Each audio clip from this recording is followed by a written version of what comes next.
ಹೇ sparkles, ನಮಸ್ಕಾರ. ಹೇಗಿದ್ರೆ ಎಲ್ಲರೂ ಖುಷಿಯಾಗಿ ನಗು ನಗು ಫುಲ್ ಫೇಸಲ್ಲಿ ಇರಬೇಕು, ಫೇಸ್ ಜೊತೆ ಲೈಫಲ್ಲಿ ಇರಬೇಕು. ಇವತ್ತು ನಮಗೆ ಲ್ಯಾಂಗ್ವೇಜ್ ಪೀರಿಯಡ್ ಇತ್ತು, ಆಯ್ತಾ. ಸಿಲೆಬಸ್ ಎಲ್ಲ ಕಂಪ್ಲೀಟ್ ಆಗಿದೆ ಅಂತ ಮ್ಯಾಮ್ ಕ್ಲಾಸ್ ತಗೊಂಡಿಲ್ಲ. ಅದಕ್ಕೆ ಒಂದು 2-3 ಜನ ಕನ್ನಡ ಹುಡುಗರು ಬಂಕ್ ಮಾಡಿದ್ರು.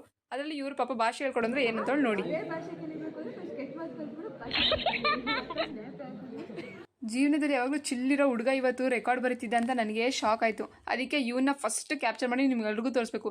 ಜೀವನದಲ್ಲಿ ಲೇಸಿ ಆಗಿದ್ದನ್ನು ತುಂಬ ಅಚೀವ್ ಮಾಡ್ಬೋದು, ಆಯ್ತಾ. ಮತ್ತೆ ನಮಗೆ 3 ಅವರ್ ಆಮೇಲೆ ಊಟದ ಪೀರಿಯಡ್ ಬಂತು. ನನ್ನ ಫ್ರೆಂಡು ಚಿಪ್ಸು ಕುರ್ಕುರೆ ಜೊತೆ ಊಟ ತಿಂತಾಳೆ, ಅದಿಲ್ಲದೆ ತಿನ್ನೋಕೆ ಚಾನ್ಸ್ ಇಲ್ಲ. ನಾನೇನು ಮಾಡಿದೆ, ಅದಕ್ಕೆ ಅವಳು ಒಳಗೆ ಹೋಗಿದ್ಲು ಕ್ಲಾಸ್ ರೂಮಲ್ಲಿ. ನಾನು ಅದಕ್ಕೆ ಇದ್ದೇ ಸಿಕ್ಕಿರೋ ಚಾನ್ಸ್ ಅಂತ ತೆಗೆದು ತಿಂದೆ. ತಿನ್ನೋ ಅಷ್ಟರಲ್ಲಿ ಬಂದೇ ಬಿಟ್ಲು.